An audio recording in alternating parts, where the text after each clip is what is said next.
Isang private security agency sa Balangas City, Bataan ang kusang nag-surrender ng mga assorted firearms at bala sa mga otoridad noong Mayo 4. Ayon sa ulat, isinuko ang kabuang 65 na baril kabilang ang mga shotgun, rifle, pistola at revolver kasama ang higit kumulang 2,000 bala at mga magazine.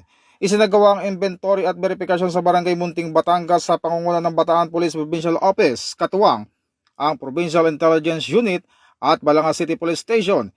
Ilalagay muna sa secure custody ang mga armas habang isinasailalim sa verifikasyon ng Firearms and Explosive Office dahil sa ilang isyu sa dokumentasyon.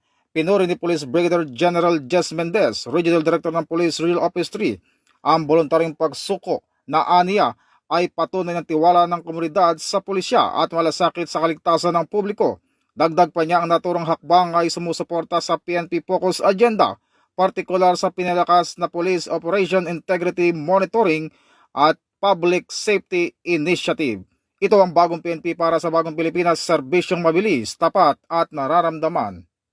Mula po dito sa Campo Crame, ako po si Patrolman Adrian Dayaw, nagbabalita para sa Police News Network, alagad ng batas, tagataguyod ng balitang pulis, at ito ang bagong PNP para sa bagong Pilipinas, serbisyong mabilis, tapat at nararamdaman.